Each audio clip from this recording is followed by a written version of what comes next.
What is up, everybody? Welcome to the show. This is the Fantasy Football Fanatics podcast. I am your host, Griffin Palmer. I am joined by nobody today. It's been that kind of day, everybody. Some technical problems, but it's okay. We push on. I'll always be here for you guys. Today, it is Friday, November 3rd. I'm your host, Griffin Palmer, and we have an amazing show for you guys today. Probably be a quicker show since I'm by myself, but still a lot to get to. We have our starts and sits for week number 9, and as always, all the top headlines from around the league. As always, please make sure you guys subscribe to the show wherever you are listening on iTunes, Stitcher, Podcast Addict, YouTube, lots of other streaming services out there. Just simply search for The Fantasy Football Fanatics, and you'll probably find us most places. If not, send us a message. Let us know. We'll get set up there, too. You can message us most easily on Twitter at the FF Fanatics. Submit questions, follow the show, get breaking news as it breaks. I mean, we only record 2 main shows a week, so that's the easiest way to get the news as it happens. Or you can follow us on Facebook at facebook.com/thefantasyfootballfanatics. People message us there as well. And, of course, you can email questions, comments, concerns, whatever the case may be, to thefantasyfootballfanatics@gmail.com. Of course, if you want to support the show, go a little step further, get yourself bonus perks along the way. Simply head over to patreon.com/thefantasyfootballfanatics. Help us keep doing what we're doing, get the lights on, help us set up this studio quicker because we'd have the ability to do so. All those little perks that happen for us and you. Or if that is too much, you understand everyone has life situations that are different. We're happy to keep bringing you guys this free program as long as we can. But a way you can really help us out also is simply heading over to iTunes and giving us a rating and giving us a review. Helps the show out astronomically. So with that, let's move to our top headlines from around the league. And we'll start with some very... It's kind of a string of depressing news, honestly. We'll start at the quarterback position, as we always do. And as of this recording, Houston Texans quarterback Deshaun Watson has reportedly torn his ACL in a non-contact injury during practice. Now, he is reportedly done for the season. The team has not, as of this recording, come out and made an official statement, but multiple sources and reports coming from the team behind the scenes have reported the same thing. It looks like the shining star of a rookie quarterback who is seemingly doing the impossible to this point of the season. He is done for the year. Terribly detrimental news to so many fantasy players because this directly impacts the value of course, what has been an impressive Will Fuller campaign. Obviously, DeAndre Hopkins takes a big step down. This affects the running game with Lamar Miller. This really hurts everybody and really just throws a curveball into the AFC South. So, I mean, we'll let you guys know when we know more, but this looks to be pretty concrete information. So, terrible news, terrible timing, and especially after we just talked about Deshaun Watson being a top 5 fantasy quarterback for the rest of the season. This has been a crazy year, especially for injuries to key players. With that, let's head over to Indianapolis, where the Colts have placed quarterback Andrew Luck on season-ending injured reserve. There have been multiple reports coming out of Indianapolis that we've been talking about through the last couple of weeks about how he's not quite right. Oh, he's getting second opinions, third opinions. It's not coming back the way they want. And as we talked about on Tuesday's show, this has been completely misrepresented from the beginning. And now we're hearing stuff that there are concerns about Andrew Luck for his career. I don't know much about that. I mean, the surgery happened. The rehab seems to be going okay. He played through the injury in the past. I have to imagine that he'll get more procedures if need be. I'm not worried about Andrew Luck's season, career long, but his season, we never got to see him in 2017. He has lost a year of his prime due to the Colts being seemingly unable to handle things. And, you can't put that all on them, but if this was something they had taken care of in 2016 instead of him trying to rehab through it, maybe the situation would be different. Let's go to San Francisco, where head coach Kyle Shanahan said that he, quote, can't promise that newly acquired quarterback Jimmy Garoppolo will play this season. I doubt it. I highly doubt that we will not see Jimmy Garoppolo. I mean, the team has already cut Brian Hoyer. They're in a tailspin. On one hand, I totally see it, and this is something I wanted to talk about on Tuesday because, what are they playing for? The team is winless this year. And, I mean, if he is going to be the quarterback of your future and not Kirk Cousins, not one of these talented rookies that we see coming out in this year's draft class, I mean, sure, take your time with him, develop him, give him a chance. But, I mean, we all know that Jimmy Garoppolo, based on what we have seen, though he did get banged up playing in New England, he is talented. This is why we were expecting the Patriots to get a first-round pick for him coming into the year.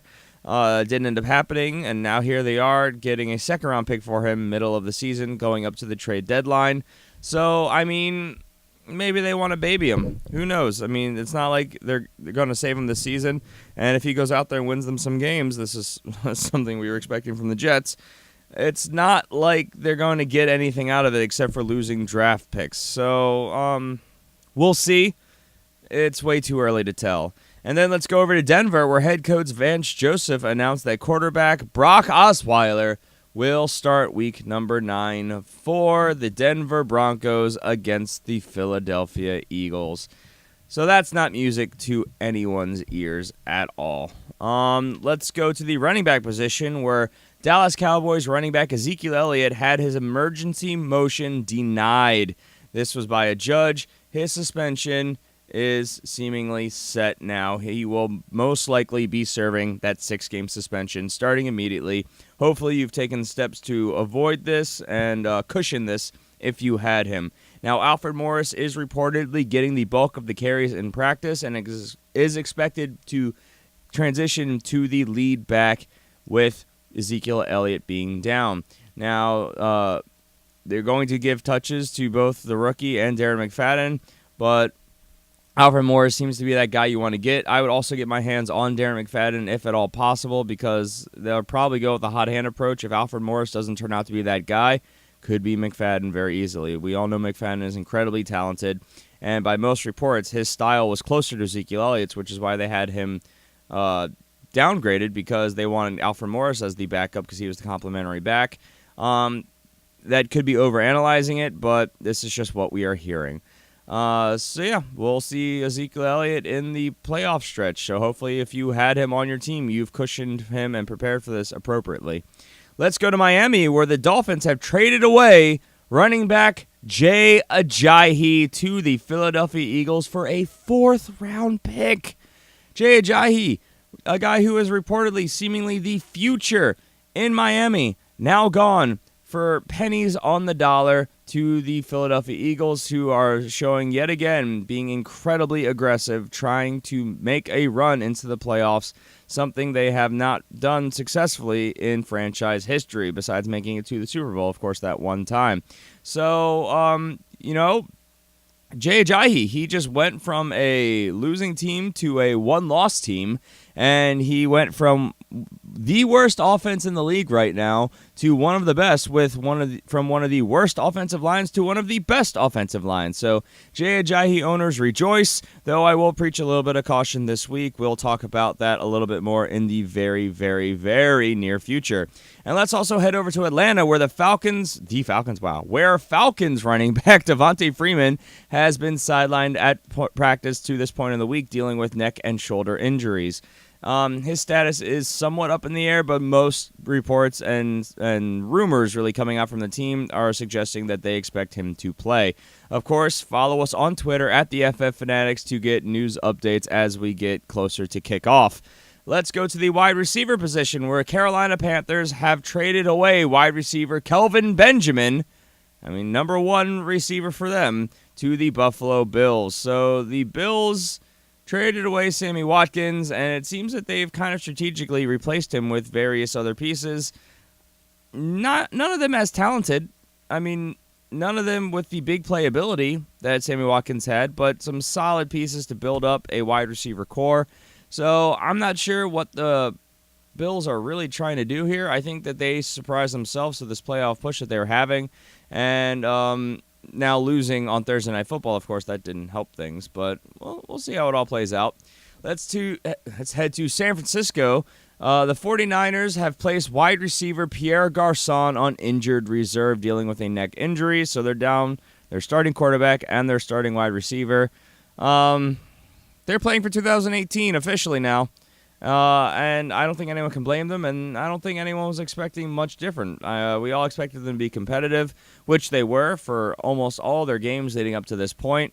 They were in every one of those games. I think that the future is brighter than some people are expecting, honestly, in San Francisco. I'm excited to see the 49ers in 2018, but for 2017, it seems to be basically a done deal. I hope they don't go winless, but, I mean, we'll see.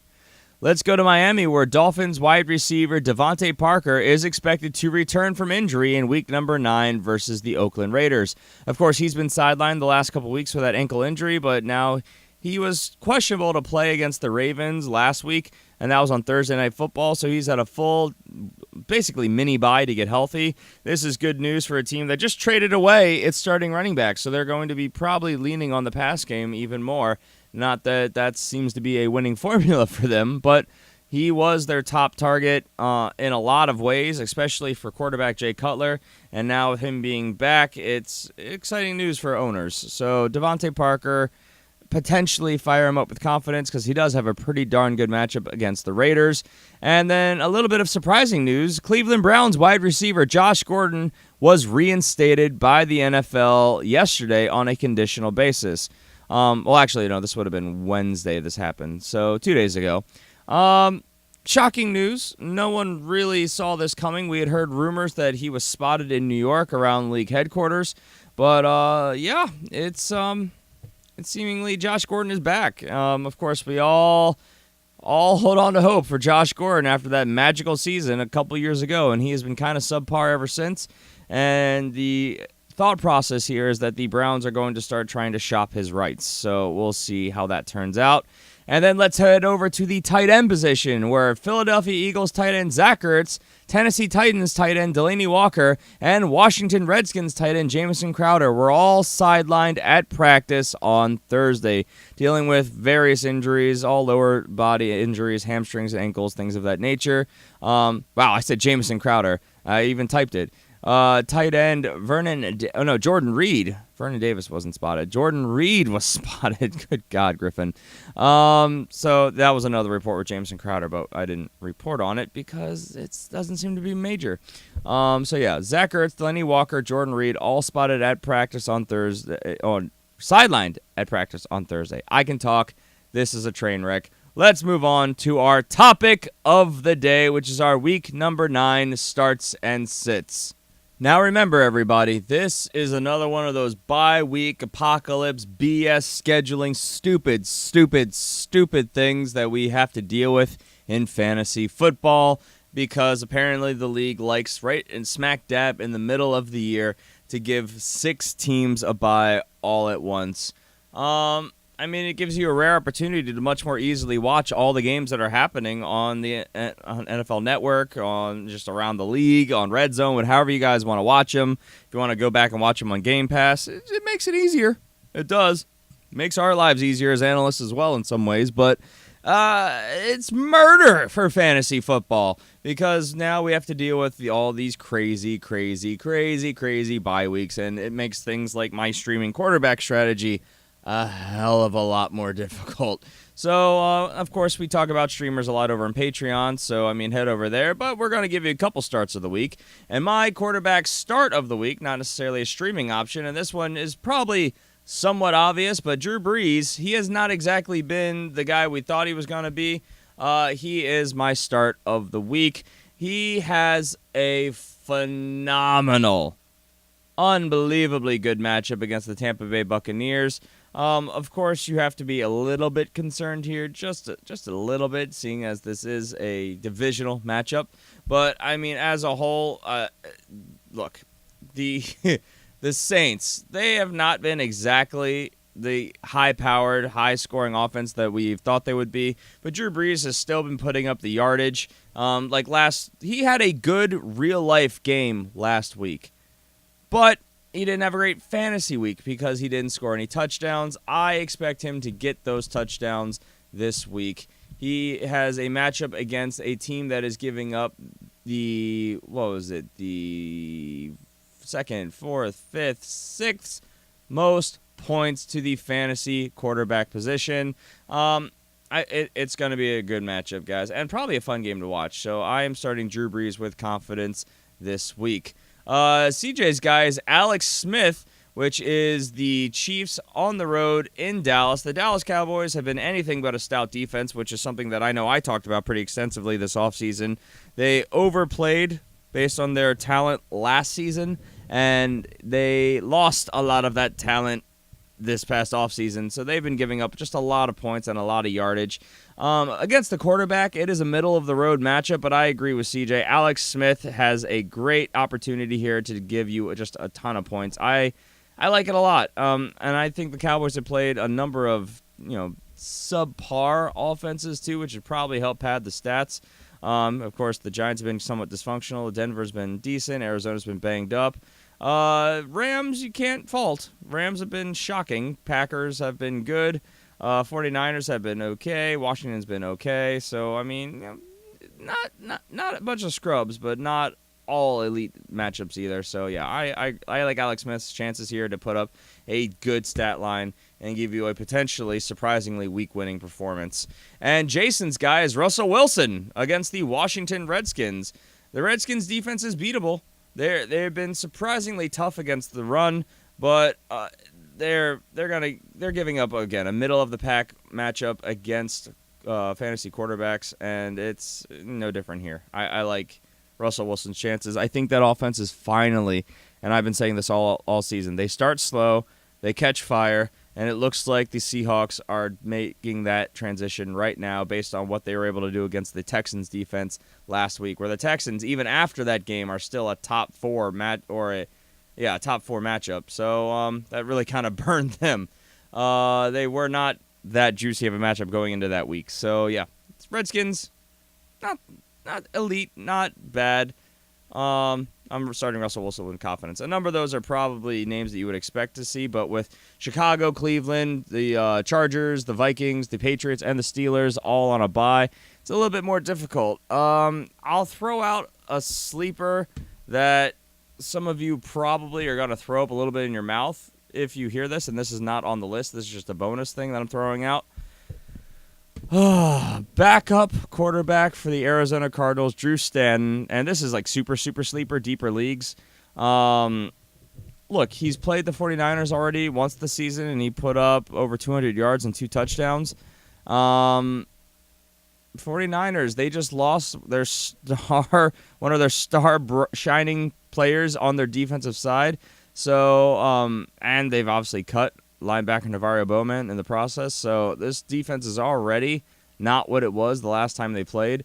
So Drew Stanton in much deeper leagues could be a sneaky start for you guys. I wouldn't mind it at all. Or another guy who I've honestly been thinking about, Jacoby Brissett has a good matchup, like we said, against the Titans. I think this is divisional, so his upside concerns me, but this is in Indianapolis.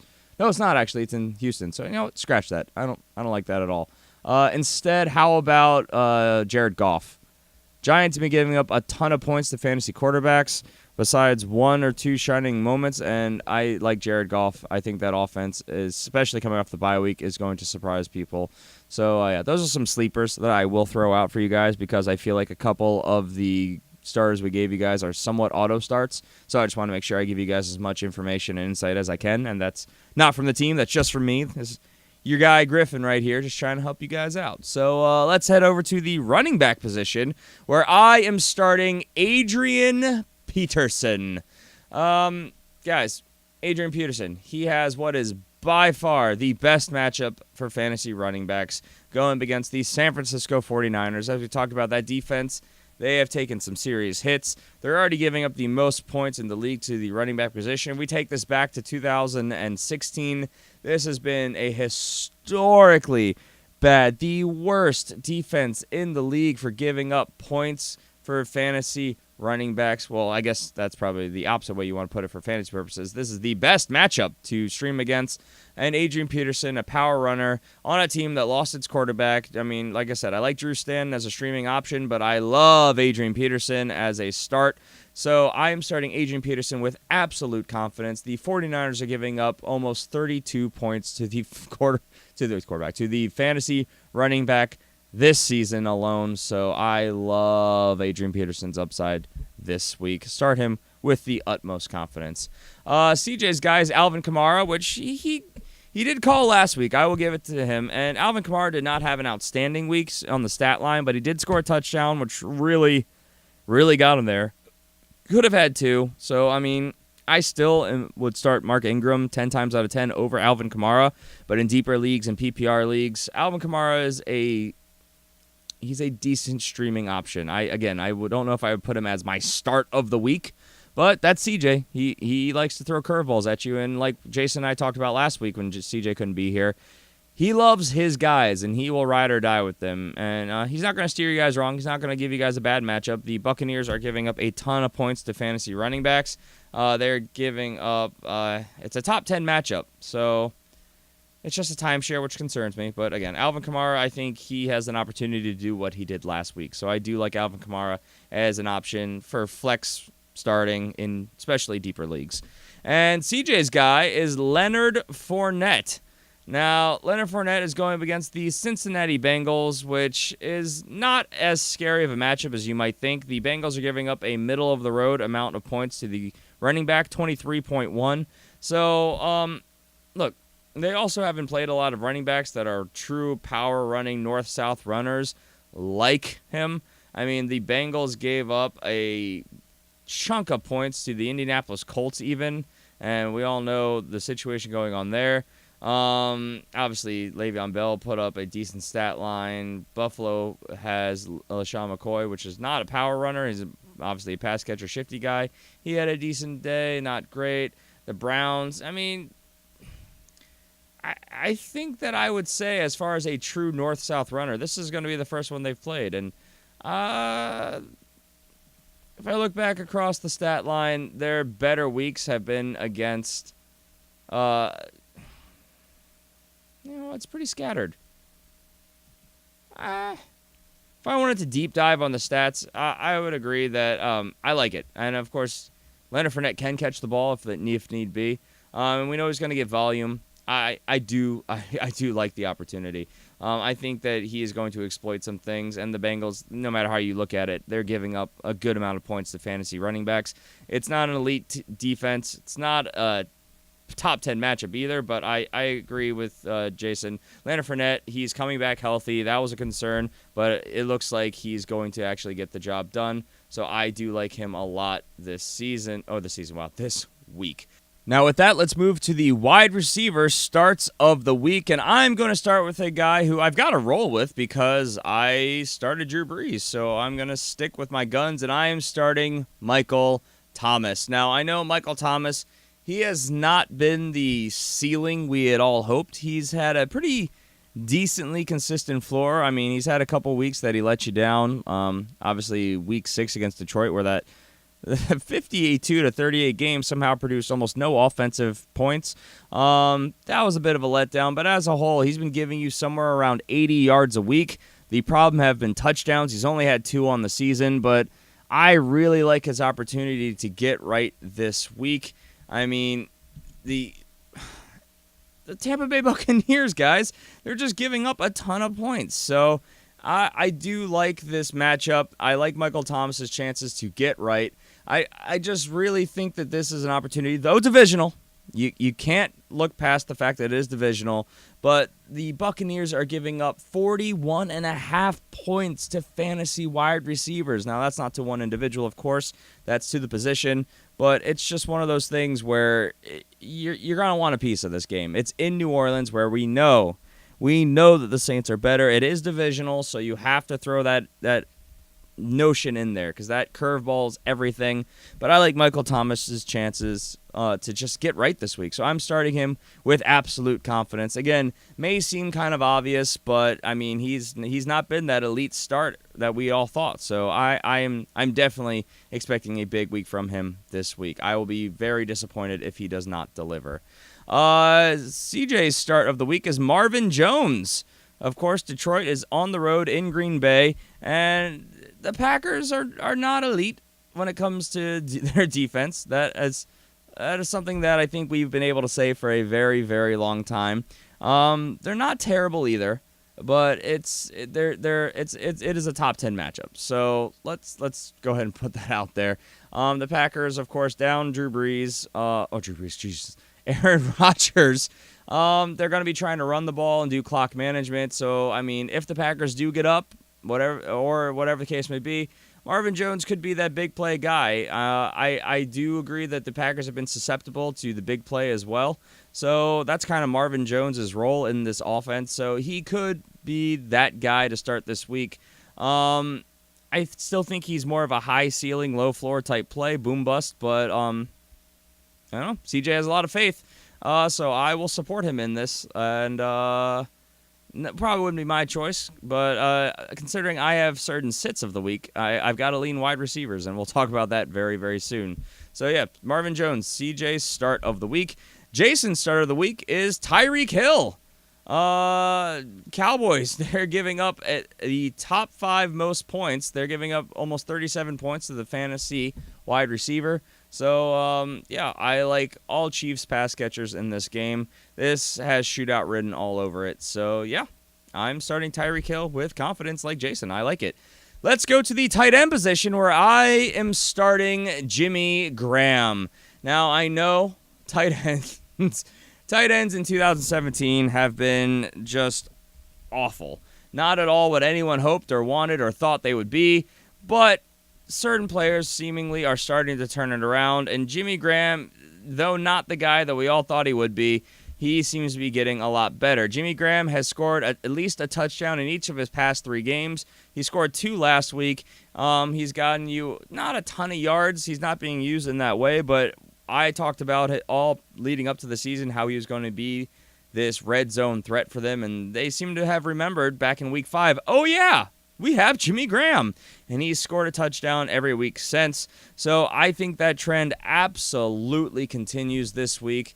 Guys, Jimmy Graham is going up against a defense that is giving up the 4th most points to fantasy tight ends. The Redskins, if there's one thing that they are really bad at, it's stopping the tight end.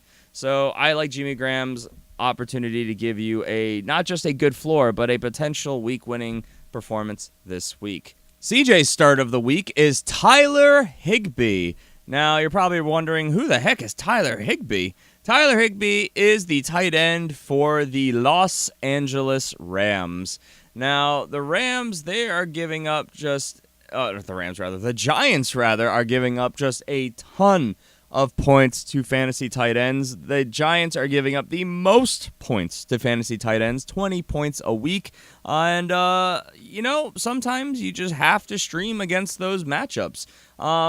I think that the Giants are probably, they probably made some adjustments coming off their bye, but I expect this to be something that's still very exploitable. And the Rams offense, they're going to get going, and I see no reason that this can't be a really, crazy, sneaky start. So I like CJ's choice here. This is a guy who's going to be, I think, definitely available on your waiver wire, too, if you need a streaming option, and you don't have anyone else available that you like more. So, yeah, Tyler Higbee, best matchup that there is this week, at least for fantasy tight ends, of course.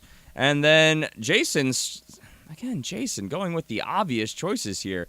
Zach Ertz, a guy that you're starting automatically, so that's a thing. But yeah, Zach Ertz also has a top 3 matchup. He's going against the Broncos, who are giving up the 3rd most points to fantasy tight ends. But again, a guy you're probably starting regardless. But then again, I threw out Jimmy Graham, but he hasn't been nearly as good as Zach Ertz this season. So again, I'm not crapping on Jason's guy. I just think that's kind of obvious. Actually, looking back across his guys, I think all of them are kind of obvious. Oh, well, he's not here to defend himself, so I get to crap on him a little bit, right? So, yeah, let's go to our sits of the week, and this will go a little bit quicker. My sit of the week is Andy Dalton. Cincinnati is on the road in Jacksonville. As we all know, Jacksonville has been a very, very stout defense this season. Many people are arguing that they haven't really played a lot of elite offenses this year, but regardless, I'm not playing that against the Bengals this week. The Bengals have not been an elite offense either. The Jaguars, we know what they're doing for wide receivers, but also they're giving up the least points to fantasy quarterbacks. Guys, they're giving up 6.9 fantasy points to the quarterback position on average. Yeah, I'm not messing with that, especially with the Bengals, which have a horrifically bad offensive line. So, yeah, I'm not starting Andy Dalton this week. I know that everyone's hoping that he'll get right. He was an offseason darling coming into the year. Not this week, guys. Don't do it. Let's see. CJ's sit of the week is Matt Ryan. Falcons are on the road in a divisional game against the Panthers. The Panthers are giving up the, sixth least points to the fantasy quarterback. They have a great pass rush. That's what they do. The Falcons' offense has been anything but what we expected it to be this year. Yeah, I'd be looking elsewhere for Matt Ryan. Again, divisional is always scary here. And then Jason's sit of the week is Eli Manning against the Rams. The Rams, they are giving up the 8th least points to fantasy quarterbacks. So, yeah, no, I agree with all these sits. Don't start any of these guys. Running back sits of the week. I am sitting Jay Ajayi. Jay Ajayi, did I not talk about him earlier? Did I skip that news? Did I mention that Miami has traded Jay Ajayi to Philly for a 4th-round pick? I think I skipped that. If I did or didn't, guess what, guys? That happened. I'm pretty sure I talked about it. I don't know. I can't keep it straight anymore. But yeah, I don't like it this week. If there's one thing that Denver can do, which it's not, they also have a really good pass defense, but the Denver Broncos are very good against the run. We knew that coming into the year. So yeah, I am not starting any of the running backs in Philly. It is now a 3-headed committee. Jay Ajayi just got there. The Broncos are giving up the least points to fantasy running backs by a decent margin. So, yeah, there's just no way. I'm giving Jay Ajayi a week here. No, I did talk about him. That's right, because I was talking about how he transitioned from one of the worst to one of the best offensive lines. So, yeah. But, yeah, no, not this week. Not Jay Ajayi. Not doing it. CJ sit of the week is CJ Anderson. CJ Anderson, Broncos, flip-flop this game. They are on the road. They are in Philly. And the Eagles are giving up, the 6th least points? The 6th least points to fantasy running backs. A very stout defense. They're giving up about 5.5 more points than the Broncos are, but still, you don't want a piece of that. It's just not a good idea, especially when we were just talking about this 3-headed committee for the Eagles. There's a 3-headed committee where everyone is honestly flashing, so I don't think that C.J. Anderson is going to be getting... he's getting a bulk of the carries, but I don't think he's going to be getting a vast majority. So, I agree. C.J. Anderson is a sit this week. And then Frank Gore is Jason's sit of the week for reasons that we've already talked about. Frank Gore, the Colts, they are on the road in Houston. I thought this was in Indy. No, it is in Houston, isn't it? The Texans, they are... Where are they? The Texans are the 2nd. That's right. They're giving up the 2nd least points to the fantasy running back. It's divisional. Frank Gore has not been getting all the touches anymore, which we expected to be the case coming into the year. But, yeah, I agree. All 3 of these guys are absolute must-sits this week, unless you just don't have any better options. Again, Frank Gore kind of in a committee with Marlon Mack there. Let's go to the wide receiver position, where I am sitting Rashard Matthews. Rashard Matthews, yes, he's at home this week, but he's at home against the Baltimore Ravens. The Ravens are giving up the 2nd least points to fantasy wide receivers. I just don't like it. It's a bad situation, and I'm looking elsewhere if I can help it. Alshon Jeffrey is CJ's sit of the week. The Eagles are at home against the Broncos. We mentioned the Broncos are the top elite run defense, but they're still a top 5 run defense. They're giving up the 4th or pass defense. They're giving up the 4th least points to fantasy wide receivers. So good choice by CJ there as a homer, sitting his Alshon Jeffrey. He is going to be a guy that they definitely game plan to take away from this game. And then Jason's sit of the week is Terrell Pryor. I feel like that's not as a big name, but that's an obvious choice as well, because, holy crap, Terrell Pryor, has there been anyone who has been more hot garbage at the wide receiver position this season? A guy that had such a following and expectations this year, and now he gets to play on the road in Seattle against, of course, a Seattle Seahawks defense, which is giving up the 6th least points to the fantasy wide receiver. So, yeah, I am not touching Terrell Pryor. I've already preached that he is droppable. So, if he's an option for you guys to sit this week, just get rid of him. You're not doing yourself any favors at this point by holding on to him. You can't even probably trade him for name value at this point. And then my sit of the week for the tight end position is Eric Ebron. Again, a guy who has been garbage and a letdown and a disappointment, and a guy who all the stats and trends and everything was pointing towards this being that year. I know. No, not the case. Detroit is on the road in Green Bay. If there's one thing the Packers can do, it is shut down the tight end. They're giving up the least points to fantasy tight ends by a actually pretty decent margin. So this is not the week for Eric Ebron. Do not start him. Start wide receivers if you can in this game, not tight ends. I'm not starting him. And to that point, CJ's guy on the opposite side of this coin, he is sitting Martellus Bennett. The Detroit Lions are giving up the 2, 4, 6, 8, 10, 11th least points to the fantasy tight end. So, yeah, Martellus Bennett, a guy who we thought was going to get a lot more volume with Aaron Rodgers going down, was not the case in the one start we saw. I don't like touchdown upside players anymore. I'm looking for PPR options in Green Bay, and that is not Martellus Bennett. And they're trying to get him more involved that way, but he just is not getting open. He's dropping passes. He's not having a year that we thought he was going to have. So I agree. Sit Martellus Bennett. And then Jason's sit of the week is Delaney Walker. Now, the Ravens, of course, statistically are giving up a middle-of-the-pack. Honestly, they're a better matchup against tight ends, but that's been skewed by a couple of games that they just kind of botched it. Obviously, Cleveland was able to get 100 yards and a touchdown against them when they were force-feeding the ball to their tight ends in that game. We all know what happened in London. Shut up about London with the Jacksonville Jaguars. And then Chicago, of course, getting 2 touchdowns to the tight end have really skewed this. But if you look beyond those 3 games, the Ravens have given up 2.9, 7, 3.5, 5.3 points to fantasy tight ends. So, I'm a homer, of course, as a Ravens fan here. But I know this defense is a lot more elite. I mean, we saw it on Thursday Night Football, and now they've had a full week and a half to prepare for a banged-up Tennessee Titans offense. I don't like Delaney Walker's chances this week, who is also banged up himself, something we talked about in the top headlines. So, yeah, I'm not starting Delaney Walker. I believe that the Ravens defense is getting right. So, yeah, that's going to do it for us today. Please make sure you guys tune in on Tuesday when the guys will be back. Fingers crossed. And we will be covering all the studs and duds from week number 9. Of course, all the top waiver wire targets for week number 10. And all the top headlines from around the league, as we always do, bringing you guys all the information you need to hopefully bring home your fantasy titles.